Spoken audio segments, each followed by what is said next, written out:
अगले एपिसोड बहुत इंटरेस्टिंग होने वाले है क्योंकि शबाब डॉक्टर नवीद से बात करने जाती है। कहती है कि डॉक्टर नवीद, जब से आपने मीशा को भेजा है तब से मेरी ज़िंदगी बर्बाद होकर रह गई है। प्लीज़ आप मीशा को वापस ले जाएं क्योंकि मेरा शौहर जवार शाह इसकी मोहब्बत में इतना गिरफ्तार हो गया है कि वो मुझे तलाक देने के लिए धमकी देते हैं। कहता है कि वो मुझे तलाक दे देगा क्योंकि वो मीशा से शादी कर चुके हैं। मैंने इसको तब भी कुछ नहीं कहा था। मैंने कहा था कि ठीक है जवार शाह, मैं बर्दाश्त कर लूँगी इसको, तुम मेरी जगह प्लीज़ किसी को मत देना। लेकिन जवार शाह ने मेरी एक भी बात नहीं मानी और मेरी जगह मीशा को दे दी। लेकिन अब जब वो मुझे तलाक देने की धमकी दे रहा है तो मैं कहाँ जाऊँगी? मेरा घर कहाँ है? मेरा घर तो सिर्फ यही है जो मेरे शौहर का घर है।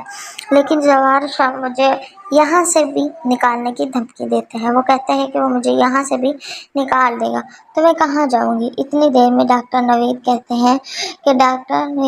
हैं कि देखो शबाब, ये तुम्हारा अपना मसला है, इसमें मेरा कोई भी लिंक नहीं है, ना ही मैं इसको रोक सकता हूँ।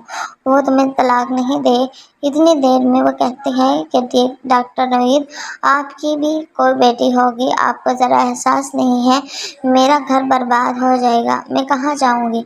मेरा तो कोई और घर भी नहीं है। इतनी देर में डॉक्टर नवीद इसको डांट के निकाल देते हैं। कहते हैं कि याद करो कि तुमने किसकी बेटी के साथ तो बुरा किया होगा जो तुम्हारे साथ हो रहा है। फिर वो कहती है कि आखिर ऐसी बातें क्यों कर रहे हैं, मैंने किसके साथ बुरा किया है? इतनी देर में डॉक्टर नवीद कहते हैं कि देखो शबाब, तुम यहाँ से चले जाओ, मैं मीशा को नहीं रोक सकता क्योंकि मीशा बहुत मोहब्बत करती है जवार शाह से और जवार शाह भी इससे मोहब्बत करते हैं, इसीलिए तो दोनों इनको निकाह कर लिया। अब शबाब कहती है कि डॉक्टर नवीद, मैं आपके आगे हाथ जोड़ती हूँ, आप मीशा को रोक लें, इसे कहें कि वो जवार शाह से तलाक ले ले और यहाँ से चली जाए। इतनी देर में डॉक्टर नवीद वहाँ से उठकर चला जाता है। कहते हैं कि अब दोबारा यहाँ पे मत आना क्योंकि मुझे सब कुछ पता है कि तुम लोगों ने कितना जुल्म किया था निहाल बेटी पे।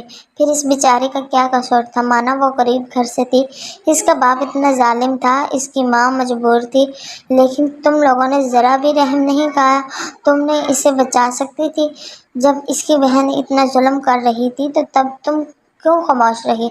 तुम्हारे चाहिए था कि शोर मचाती, सबको बताती, लेकिन तुमने तो कब्रिस्तान तक आई थी। तुम्हें क्या लगा था कि हमें कुछ नहीं पता था? तुम तो देखने आई थी कि नहाल मिट्टी के नीचे दफन हो गई है। लेकिन इतनी देर में वो कहती है कि ठीक है डॉक्टर नवीद, बिल्कुल ठीक कह रहे हैं, ये मेरे ही गुनाहों की सज़ा मुझे मिल रही है क्योंकि मैंने बहुत ही बुरा किया था इस निहाल के साथ। और रही बात ये कि जवार शाह मेरे साथ बुरा कर रहे का मतलब है कि नहीं, क्योंकि जवार शाह अगर बुरा करता तो आज मैं यहाँ पर ना थी।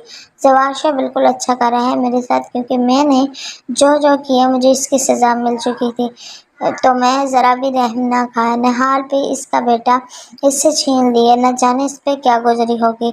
मैंने तो ये भी नहीं सोचा। कितनी देर में वो कहते हैं कि अब शबाब